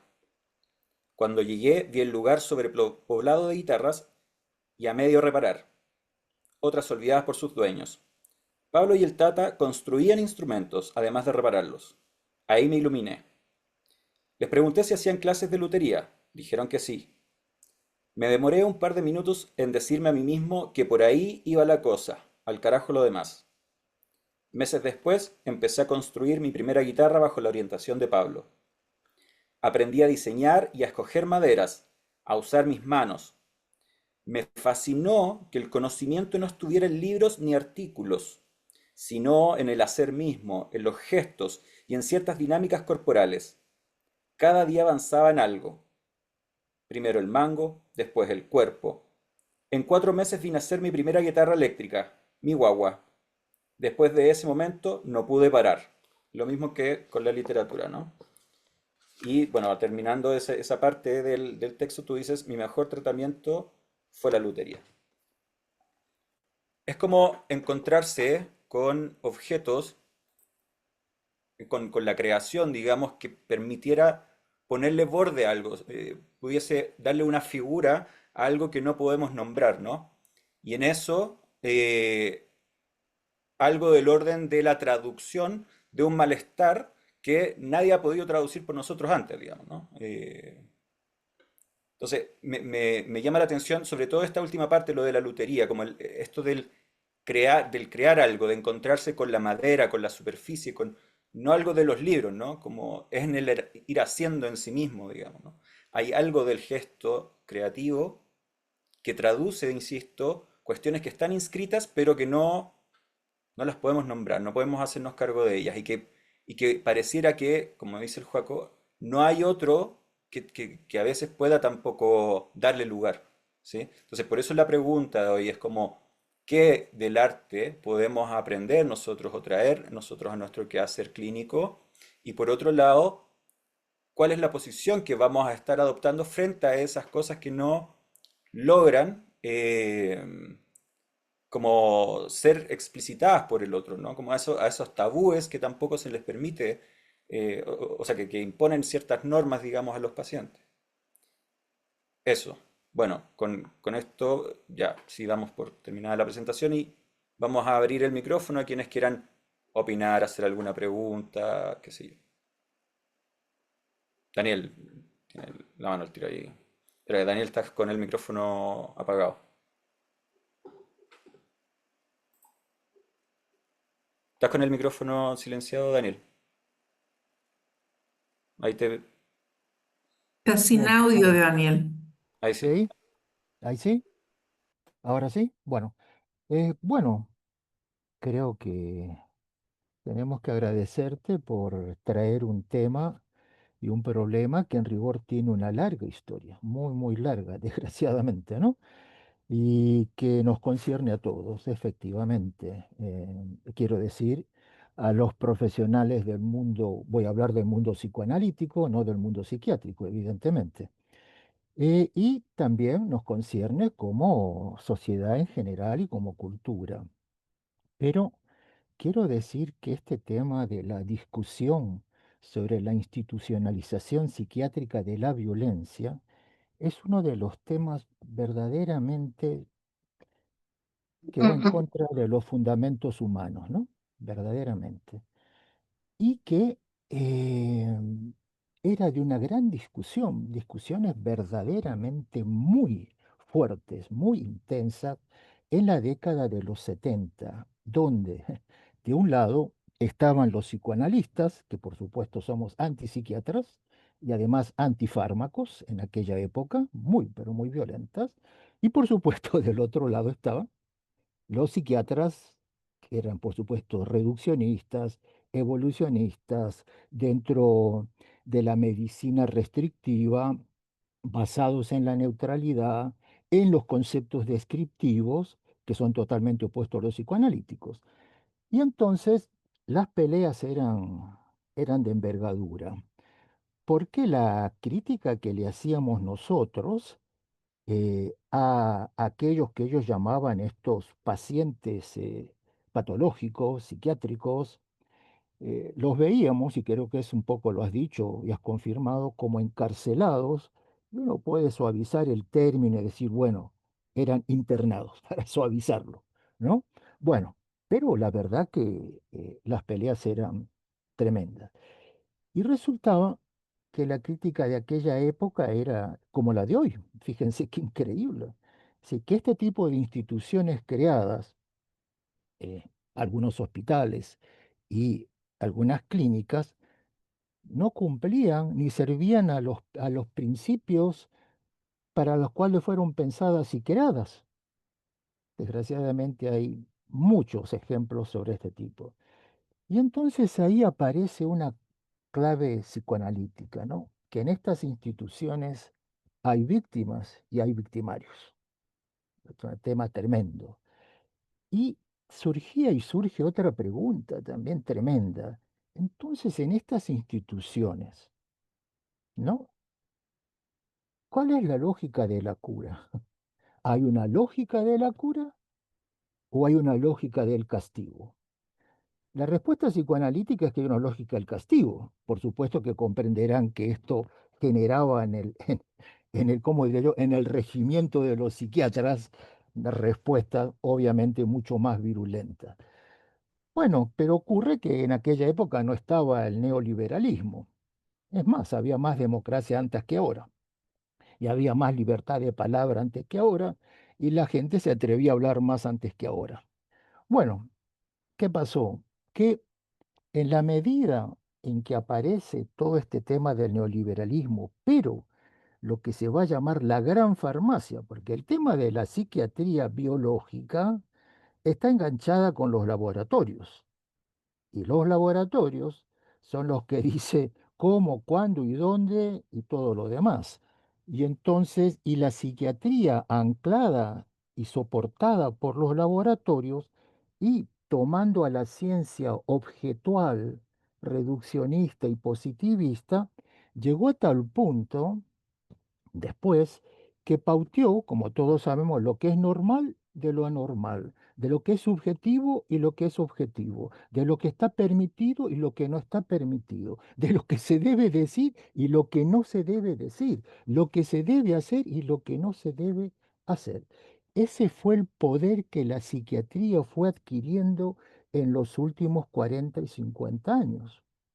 Por supuesto, no tenemos tiempo para hablar, pero cuando llega el lucro de la salud, ¿no es cierto?, con el neoliberalismo, por supuesto que los pacientes llamados psiquiátricos, bueno, por supuesto, son para lucrar, pero al mismo tiempo, como dicen los muchachos del estallido social, son los que sobran, ¿no es cierto?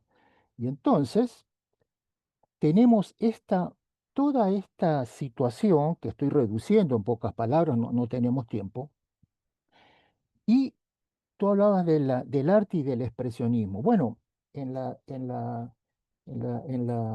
aproximación al psicoanálisis a través del arte, la expresión es el método fundamental. Pero en estas clínicas no había espacios para la expresión, no los había, excepto algunos ejemplos como el Borda de Buenos Aires o el Hospital Psiquiátrico de Lima, donde sí tenían talleres de arte, de escritura, de literatura, de cerámica, de carpintería, de talabartería. Yo trabajé ahí y efectivamente había un gran espacio para todo eso. Claro, pero ese hospital estaba administrado por psiquiatras de orientación dinámica, vale decir, de orientación psicoanalítica, que trabajaban tanto con lo farmacológico como con la cultura y con la creatividad. Claro, pero bueno, está muy bien, son las excepciones, pero si es un listado entre 10, bueno, claro, dos están en el tema de la expresividad con estos llamados, mal llamados pacientes. Y ahí entramos a otro tema, ¿no? ¿De qué vamos a hablar? ¿De pacientes o padecientes? El paciente viene del tema ni siquiera de la psiquiatría, de la medicina clásica, que tiene que ver con el sufrimiento corporal. Los psiquiatras hablan de pacientes. Yo insisto mucho cuando hablábamos, en fin, acá en otro lado, que debiéramos por lo menos hablar de padecientes. Por lo menos padecientes, al menos tiene este tema de llevarnos al sufrimiento subjetivo. Tiene la virtud, la palabra padeciente, de enfocar por lo menos en el sufrimiento subjetivo. Y con eso ya sería un cambio bien interesante. Bueno, y así sucesivamente. Y efectivamente, quiero terminar con esto porque hay seguro muchas que quieren conversar. Quiero traer a la memoria a un psiquiatra italiano, Franco Basaglia. Franco Basaglia fue el que, ¿cómo diría yo?, lideró el movimiento de la psiquiatría democrática en Italia y consiguió algo que se creía que nadie iba a conseguir. Consiguió que cerraran los manicomios, todos, ¿ah? Todos los manicomios en Italia. Él lo consiguió. Y consiguió que hubiera una ley, la ley 180, donde las personas no pueden ser internadas sin el propio permiso de la persona. Es decir, no hay una entidad superior que lo empuje y que lo arrastre a una... Bueno, miren, hay muchas cosas más, pero eh, ¿qué pasa cuando una persona es internada hoy? ¿Qué hace esta clínica psiquiatra? Claro, lo quiere llevar a la normalidad. Bueno, ahí tenemos un problema. ¿A la normalidad de qué? ¿Cuál normalidad? ¿No es cierto? Porque, eh, como decía el dicho del movimiento, ¿no? La normalidad era el problema. Es decir, voy a volver a una normalidad que me enfermó. Entonces, efectivamente, hay que generar las condiciones del cambio para que esa normalidad no me vuelva a hacer lo mismo que me hizo y que me llevó ahí. Entonces, eh, claro, hay que hacer los cambios necesarios para tener otra normalidad, no la nueva normalidad. ¿Se acuerdan en la pandemia todo este asunto de la nueva normalidad, yo escribí algo muy fuerte en ese momento. ¿Qué nueva normalidad? Nos quieren llevar a un control social, personal, subjetivo. A eso le llamaba nueva normalidad. Y entonces, claro, yo no quiero volver a esa normalidad, por supuesto, no está claro, pero pero hay que construir otra forma y otra normalidad. Bueno, aquí lo dejo porque estoy seguro que hay mucha gente que quiere hablar y bueno, gracias Joaquín por traer este tema en esta noche. Gracias, Daniel. Elisa tiene la mano levantada primero. Ya.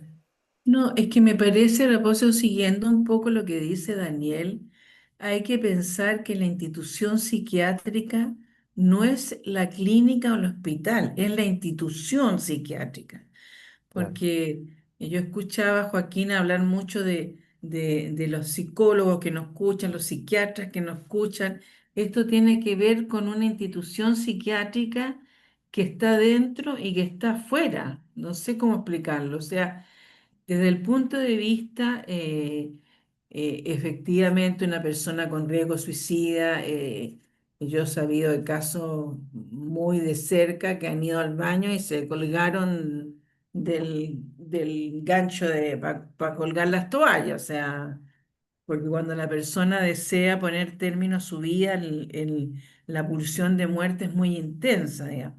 Ahora, efectivamente, lo que ha traído todo el rato, de alguna manera, Joaquín, es cuánto el terapeuta es capaz de escuchar, un poco ya, siguiendo lo que dice Daniel. O sea, si efectivamente abrimos un espacio donde el sujeto pueda ver, expresar y dar cuenta de todo lo que le acontece sin que se lo juzgue, o se hace eso o no hay terapia, por decirlo así, o no hay terapia posible. Entonces, creo que no es bueno generalizar porque hay psiquiatras y psiquiatras, hay terapeutas y terapeutas, hay psicoanalistas y psicoanalistas. Creo que en ese plano en Chile también hay un movimiento antipsiquiatra bastante importante que, un poco a propósito de lo que traía Daniel, también aquí en Chile la gente no se puede internar si es que no, primero, las internaciones son de corta estadía, son solamente para ver los efectos adversos de los medicamentos y los tratamientos deben ser de carácter ambulatorio. Lo otro es que cuando decía Joaquín, no todo se hereda, lo que en realidad lo que uno hereda son disposiciones, e incluso más, las últimas investigaciones neurofisiológicas dan cuenta que experiencias traumáticas intensas modifican no solo neurofisiológicamente, sino que incluso anatómicamente el cerebro. Entonces, el tema de la vida, de lo que el sujeto vive, la significación y los sentidos, es central. O sea, yo creo que eso es importante tenerlo en cuenta, porque lo otro, yo ahí difiero un poco de Joaquín, digamos. Yo creo que es importante hacer un diagnóstico, incluso en tu caso, Joaquín, es como, no voy a entrar a diagnosticarte porque no estamos, pero es parte de cuando el terapeuta no está escuchando, te pusieron todos estos rótulos, espectro autista, esquizofrenia, claustrofobia. La gente no tiene 40 diagnósticos. Cuando uno ve esos diagnósticos, o sea, cuando uno entra, porque yo he trabajado en hospitales psiquiátricos, y empieza a revisar las fichas de los pacientes, tienen el DSM-5 completo, eso es imposible, o sea, no están escuchando, están como actuando, yo encuentro que angustiosamente, desesperadamente, con esta presión por la normalidad, más que por la escucha y lo otro que no hay que olvidarse, no sé si es la vida la insufrible o es esta más bien esta sociedad la insufrible, porque, porque efectivamente se segrega, se margina, se discrimina al pobre, al indígena, al negro, al migrante, a las personas que, o sea, siempre estamos como porque hay una idea de normalidad que se quiere instalar de el hombre blanco exitoso es lo normal. Yo quisiera Ujú, terminar como, eh, y el arte efectivamente no es terapia, pero es un modo de procesamiento y de elaboración por otros caminos, por otras vías. Y bueno, volviendo al tema del psicoanálisis a través del arte, que efectivamente hacer arte es una manera de sublimar y procesar, pero no es suficiente cuando los cuadros son graves. Eso quiero decir, creo que se requiere trabajar a través de la palabra y poder efectivamente colocar en palabra eso que se está como viviendo. Eso diría. ujú. Gracias, Elisa. De nada. Ale, Hola. Oye, Joaquín, como primero que nada, darte las gracias. No hemos visto, Joaquín, así que igual estoy en Corfapes un tiempo. Así que aguanta ahí el mate y los cabros ahí, pues poniéndole bueno. No sé, esto es un comentario, un descargo, porque hablamos siempre de la institución como psiquiátrica mayormente, o los psiquiatras, pero creo que también los psicólogos cargamos mucho de la responsabilidad de lo que pasa en instituciones. Una reunión clínica, hay enfermeras, TENS, psicólogos y terapeutas ocupacionales también. Yo creo que también es importante esa extensión de la responsabilidad, donde nosotros igual como psicólogos tenemos un rol de dar como un buen argumento frente quizá a evitar la psiquiatrización de las personas y que creo que por cada persona que lleva una categoría de la psicosis, ¿no? Como diagnóstica, hay un montón de traiciones detrás, creo yo, de tratantes Hay u un otras montón de qué, personas. Alejandro, no te entendí. Hay un ¿Mm? montón de qué. Como Entonces, traiciones también, desde el ¿de qué? estigma. Traiciones desde el estigma, Ah, mayormente, traiciones. sí. Entonces, yo pensaba este último tiempo, cuando yo recién egresé, decía, bueno, uno es joven y quizá uno puede acercarse con menos estigma a ciertos grupos de personas. Y han pasado como 9 años que egresé y ha sido brutal ver como gente recién egresada, quizá no está esta práctica más de la exclusión, pero sí del infantilismo. Creo que ha sido como algo que hay que poner en discusión. E incluso cuando uno interviene, uno cambia su tono de voz. Cuando yo me pillo en eso, yo me odio al máximo, así como que me pillo hablando así, como que no, quebrando un huevo. Como si fuera a quebrar algo a alguien, po. Y yo me pillo porque mis compañeras también, mayores son terapeutas ocupacionales, esto va a estar grabado, o sea, al filo ya. Entonces, pero es como que uno se pilla así hablando, como que no quebrando un huevo. Y uno dice, pero yo no hablo así, po. ¿Qué me hizo la institución? Alineándome en la cercanía. Y en verdad lo que plantea el movimiento antipsiquiátrico, el movimiento en primera persona, es una cercanía a la par. Entonces, a veces creo que hablamos mucho esta discusión desde la institución. Ya sabemos que hay un montón de vulneraciones. Hace poco hubo una noticia también de una donde el Estado impuso la terapia electroconvulsiva, que puede ser de muchas miradas también, pero esas opresiones siguen estando. El tema es que en lo superficial, quizá, en lo emergente, incluso en el trato de interventor a usuario, interventor paciente, etcétera, está incluso este trato que no es honesto. Y la gente que tiene una historicidad en torno a pasar por muchos dispositivos de atención y ya percibe eso. Si uno llega así hablando como no cobrando un huevo, están mandando a freír monos también. Entonces, creo que también hay como un trabajo, nosotros como interventores, creo yo, de estar atento incluso a esa cotidianidad, porque quizá no es como cuando uno excluye, no sé, como esta exclusión o esta violencia que la psiquiatría uno lee en los libros, ¿cierto? O que uno ve, o a veces uno se da cuenta muy tarde, pero igual sigue siéndolo. Entonces, igual agradecerte, Joaquín, como de esta reflexión. Y aquí va mi pregunta, que a veces no sé qué pasa en la formación, que uno termina hablando como que no quiebra un huevo. No sé cómo, estoy pensándolo de cómo uno de repente se pilla en eso. Por mucho que uno lea Foucault, se supervise, tenga amigos también primera persona, y esté pensando súper fuerte, igual hoy día me pillé hablando como guagua. Entonces, creo que queda mucho por avanzar, la verdad. Así como desde eso. Entonces, agradecerte también esta instancia porque uno recuerda eso. De hecho, ahora estaba abordando en rabia, así como, como ahora mismo.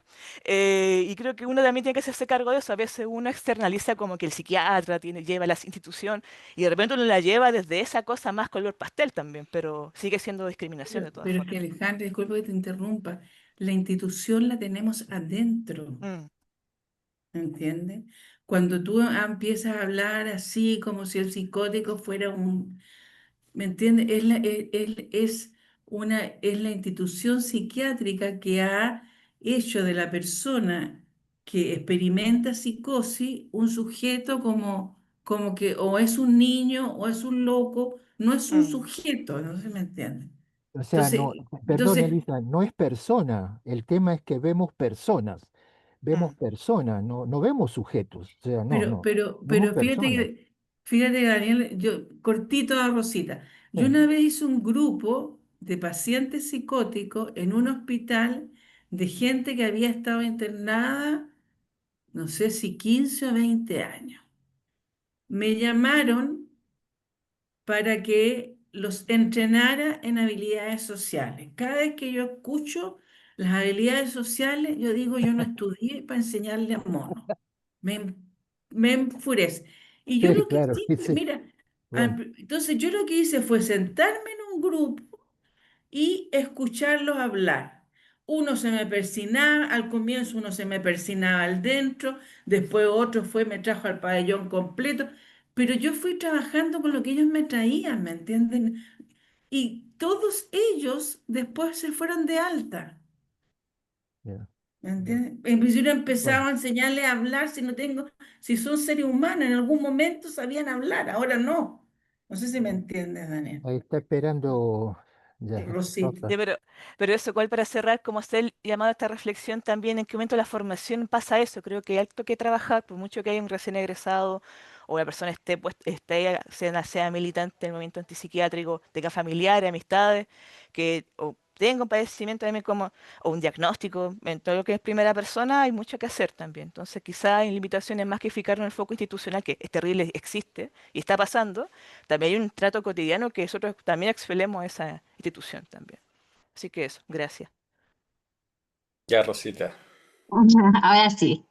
Bueno, primero que todo, gracias Joaquín. La verdad es que me emocionó bastante tu presentación porque la sentí como muy, o sea, muy fuerte. Entonces, y yo creo que a todos nos llega de alguna u otra forma. Ya, Yo les quería comentar un poquito sobre una experiencia que tuve porque, claro, se habla como de harto de lo psiquiátrico, de la experiencia en el psiquiátrico. Yo trabajé en un centro de adicciones, que es súper fuerte también porque pienso en cómo hacer algo distinto y humanizar a las personas, no verlos como pacientes, como enfermos, como gente que es psiquiátrica o que, sino como humanos, no te lo permite la institución tampoco. mm, Que en mi experiencia no me permitieron, por lo menos en el espacio que yo daba, que era un taller a través del arte, que en ese espacio los chicos ellos podían sentir un poquito más, conectarse con la infancia, observarse desde otro punto de vista. O sea, había una cantidad de reglas ya, disfrazadas de no violencia, pero que en el fondo eran tan violentas como el nombre. Todos anhelaban llegar a ser el sargento de la casa, que era como el amo de casa, el dueño de las llaves, el que tenía acceso a dar los medicamentos a los otros. Habían un señalamiento, que esto es muy divertido, que yo me río ahora, pero en un minuto me horrorizaba, que era tamal.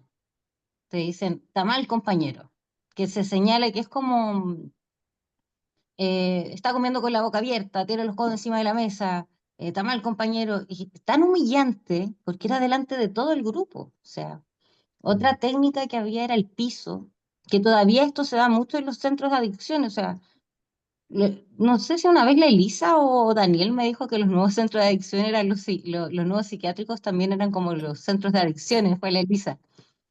Sí, entonces me llama mucho la atención porque efectivamente habían casos que no se podían abordar allá y la omnipotencia de los terapeutas, o sea, era claro, yo puedo con todo, ¿no? O sea, son personas y el castigo, me acuerdo de esto del piso que una vez tuve que participar, yo desmayé, quedé ahí ya, pero sientan a una persona en medio de un piso, y esta es una práctica tan humillante que, o sea, a mí me da o sea, algo me pasa a mí en el cuerpo con eso, que ellos, todo el grupo, lo sientan alrededor en un piso mucho más bajo, y todo el grupo le empieza a decir, usted está mal, compañero, porque usted perdió su casa, usted abandonó a su familia, es una mala persona, o sea, enrostrarle prácticamente todo lo mal que ha hecho y no avanzar.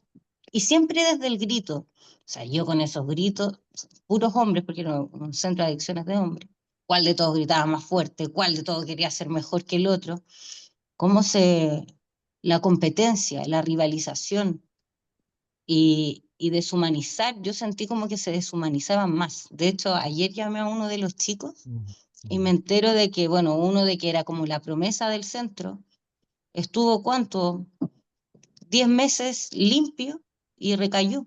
Ahora está en otro centro. Y yo le pregunto a los terapeutas allá, me dijo, sí, es que es solamente cosa de voluntad. Tienen que cambiar el patrón de conducta del consumo. O sea, y para eso está el tamal, está el señalamiento, está el sargento, está el piso, está un montón de cosas que a la alimentación le decían tumba. O sea, a la hora de colación, le decía, ya chico, vamos a la tumba. Y yo una vez le pregunto al otro, digo, oye, pero ¿por qué tumba? O sea, es como que vamos al cementerio a comer, vamos a la muerte. Ahí yo les sugerí cambiar el nombre, pero claramente no les gustó para nada, para nada. O sea, yo me fui porque en realidad no me dejaron trabajar. Claro. Así que Eh, me hace mucho sentido porque estas personas no tienen, es como un círculo vicioso. Y me llama la atención el maltrato y la agresión, cómo se disfraza de te voy a salvar, somos buenos. Otra cosa que me llama que el dueño del centro de adicciones, él decía, siempre me decía, no, es que yo ya tengo el cielo ganado. Sí, Dios está súper bien conmigo porque yo he hecho tanto bien a todas estas personas, a veces no les cobro. Y este mismo gallo replicaba conductas callejeras en el centro de adicciones, o sea, les decía, oye, arréglame el auto, porque los chicos, como están en situación calle, arreglan todo, o sea, y le arreglaban el auto y le pagaba 3 lucas, o sea, una cosa, yo que fue algo que también me molestó mucho, porque tampoco le daban dignidad a las personas. Ya estos chicos vienen deshumanizados, a esto estoy hablando de gente con cuadros psicóticos importantes, otros diagnosticados con trastornos borderline. Yo no soy muy amiga de patologizar tanto, pero hay cosas que están, pues son muy evidentes. Y, y claro, concuerdo mucho con lo que tú comentas y me hace sentido no tanto desde la psiquiatría, pero sí desde el centro de adicciones, que como dice la Elisa, son los nuevos psiquiátricos de hoy en día, que tienen a estos chicos bien humillados, bien maltratados, de una forma súper encubierta. claro, Bueno, eso. eso quería agregar a este seminario que es muy bonito. Muchas gracias, Rosita. Mm, ¿Hay algún último comentario o lo dejamos aquí? Pues ya está. ¿Alguien más quiere decir algo? Joaco, ¿tú quieres agregar Natalia, algo para tomar? disculpa, Natalia levantó la mano. Sí, eh, hola. Bueno, quería agradecerle a No escucho, yo no Joaquín por su escucho por lo menos. presentación. No. ¿Me escucha? Bien bajito, se escucha bien bajito. Mm, ¿Me sí. voy a acercar más? ¿Ahí? Le Sí, subimos el volumen nomás. suma el Ya. volumen. Bueno, quería agradecerle a Joaquín por su presentación. La verdad es que me conmovió mucho, me hizo pensar bastante también. Más allá como del tema de tal vez como de la terapia o del arte, me llegó mucho el tema, Joaquín, acerca de la importancia como de que exista un interlocutor, ¿m? Y como y de esa experiencia en el fondo de estar en una soledad muy grande, porque,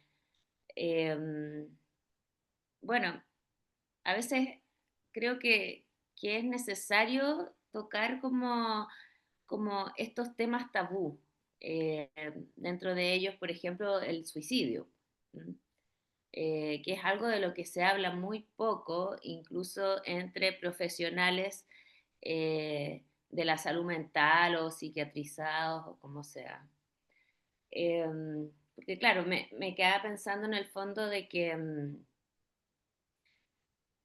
concuerdo mucho con, digamos, con lo que planteaste en el sentido de que, bueno, a veces la única forma, digamos, de poder como trabajar con el suicidio es poder realmente entender, digamos, de que una persona sienta de que la vida se le hace tan dolorosa y tan insoportable. Y eso creo que es algo que, bueno, que es muy difícil como terapeuta de hacer, es difícil de sostener. Entonces, como que tendemos a rápidamente querer aliviar o incluso como a prevenirnos, digamos, desde nuestro propio como rol, digamos, como profesional de la salud mental o con nuestro propio como furor curandis incluso. Entonces, como para tomar estrategias, digamos, de cuidar al paciente. Pero efectivamente hay muchos casos, pienso, en el cual es justamente, y tal como tú dijiste, esa experiencia, digamos, de poder tener como, de poder alojar en el otro algo de lo que me está pasando, lo que justamente previene como de la soledad, digamos, de la soledad que produce como un dolor, digamos, eh, muy horrendo, digamos. Y que creo que algo de eso también tiene que ver, bueno, con la locura o con poder escuchar la psicosis, en fin, como que me quedo mucho como con esta parte de tu presentación porque creo que nos hace reflexionar eh, sobre nuestra praxis, independiente del lugar en que estemos, digamos. Que bueno, a muchos nos toca estar en lugares como instituciones y trabajar con, bueno, con distintos tipos de diagnósticos, con muchos psiquiatras, etcétera.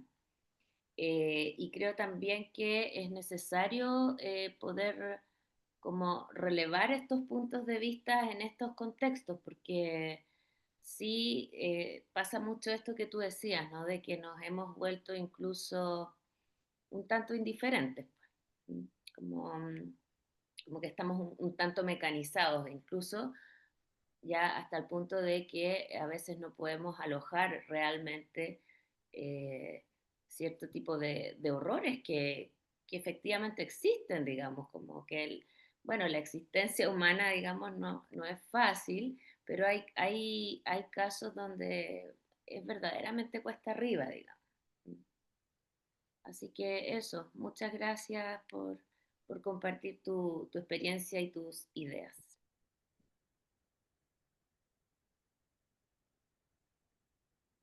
Yo, por último, también quisiera agradecer, Joaquín. Me encuentro muy sin palabras, fue bien impactante la presentación, me gustó mucho haberte escuchado, sobre todo porque tú traes algo que, eh, tomándome de los conceptos de Rancière, como esto tan tabú no aparece en nuestro reparto sensible hoy en día. O sea, es algo que se calla, es algo que no se presenta mucho. Y muchas de tus imágenes complementaron muy bien tu relato. Me gustó mucho la selección que hiciste de las imágenes. También me quedé pensando en tu oficio como luthier, cómo ahí en el hacer, en el trabajo con la materia, en el construir, dices ahí no sé si le llamaste como primer hijo, algo así, como eh, un objeto otro, que también se puede volver un interlocutor, pero lo más importante es que es creado por ti y no fue creado de la nada, sino que me imagino que en ese taller también compartiste con hartas personas que te enseñan o personas que aparecen como a enseñar este oficio, como un modo de ser en el mundo en donde pucha, se crea algo de la nada y algo tan hermoso como una guitarra. y que de ahí lo que esté eh, disponible para ser creado sin límites.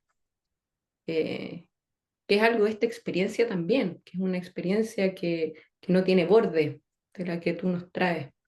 Y creo que tú has hecho un gran trabajo al buscar muy inquietamente por distintas áreas formas para figurar algo de esto. Yo te agradezco enormemente por ofrecernos también esta sensibilidad y que nos permita a nosotros también desde tu experiencia acercarnos eh, desde este otro lado, ¿no?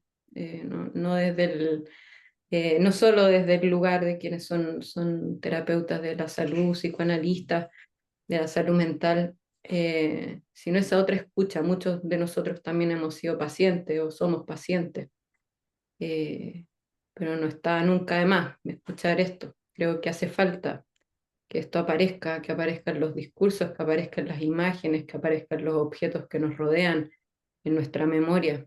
Así que te agradezco mucho por la valentía, porque creo que se requiere también un coraje tremendo acercarse así y compartirlo y permitirnos también ser tus interlocutores hoy.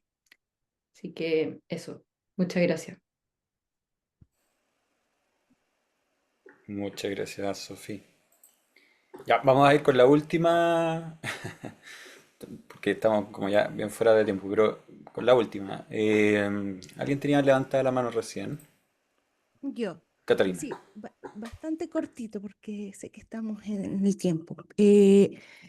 Quiero agradecerte mucho en que estás quizás em, poniendo una manera bastante novedosa para acercarnos al conocimiento que es desde la primera persona, ¿no? Yo creo que hay algo, estoy pensando en esto de por qué el autismo está tan de moda y tiene que ver con que ha existido muchas personas que se están identificando cuando escuchan a otra persona su propia vivencia, su propia experiencia, como cómo están habitando el mundo, ¿no? Como con ciertos síntomas, porque claro, el DCM, como tú señalas, hay algo bien eh, distante en que a veces se necesita quizás entender al otro por como con la misma carne, ¿no? Con la misma experiencia.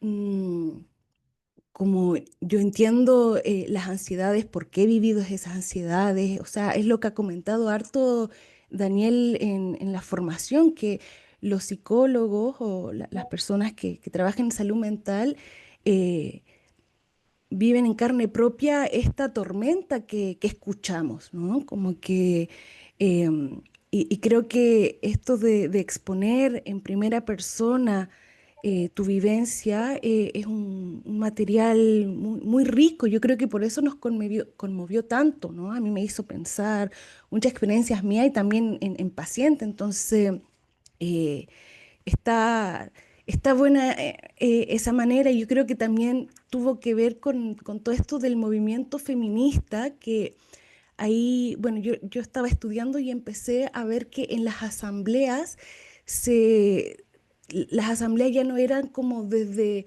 una postura tan racional, ¿no? Como lo que habla Marx, sino como lo que siento yo y encontré como bien revolucionario esa cercanía de algo tan como personal y bueno, después apareció todo este discurso de la salud mental, pero creo que quizás desde ahí nació, no lo sé, es una hipótesis, pero em, eso.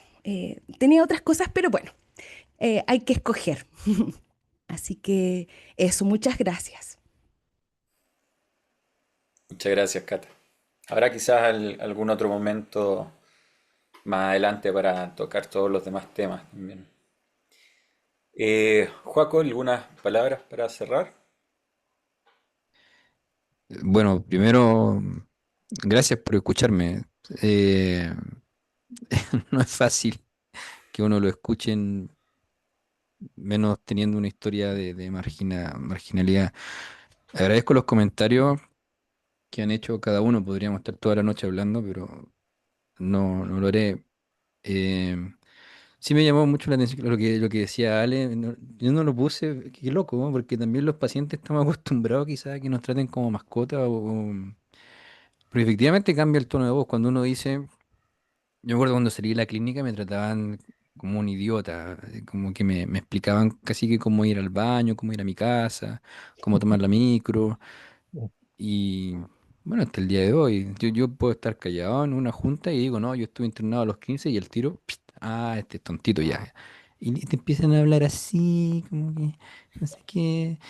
Entonces, sí, pues, pero yo no me hubiese pensado eso si no lo hubiese puesto en la discusión. Y me dio mucha risa que haya puesto acá en los comentarios, Victoria Valenzuela, que hoy me preguntaron si conocía a alguien experto en ansiedad previa al examen de grado de Derecho. Lo encontré muy bueno.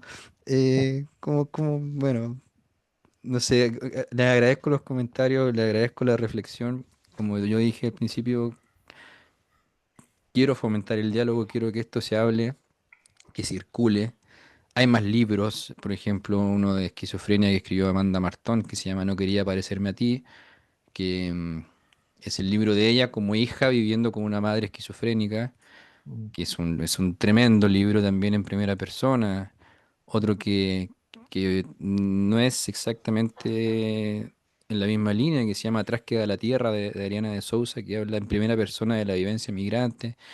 Son libros muy, muy, muy nutritivos y que pueden colaborar con esta discusión también, porque como decía, no la veo en la pantalla, Elisa, la institución la llevamos todos. Entonces no estamos exentos de ella. Pero principalmente agradecerles, porque tener un espacio así eh, para nosotros es un privilegio. Y me acuerdo, bueno, aquí Ale lo habrá vivido también, pero cuando fui a Corfapes por primera vez, em, bueno, me llevé bien con todo. Y cuando me fui se puso a llorar una usuaria, me abrazó y me dijo gracias por tratarnos como personas. ah, Creo que ahí eso dice todo. Em, Porque efectivamente no existe ese trato, ni sujeto, ni persona, no, como estorbo, pedazo de basura, etcétera. Eh, pero eso, gracias, espero que haya sido útil para que reflexionemos y si dejé mi contacto por ahí también, yo feliz de ver qué reflexionan ustedes, me interesa cómo avanza el tema y, y eso, gracias por la instancia, de verdad. Así que eso. Gracias, Joaco. Bueno, vamos a llegar hasta acá con el seminario de hoy. Insisto, más adelante quizás podemos volver a hacer otra reunión si Joaco está disponible. Diría que sí, diría que sí, Joaquín.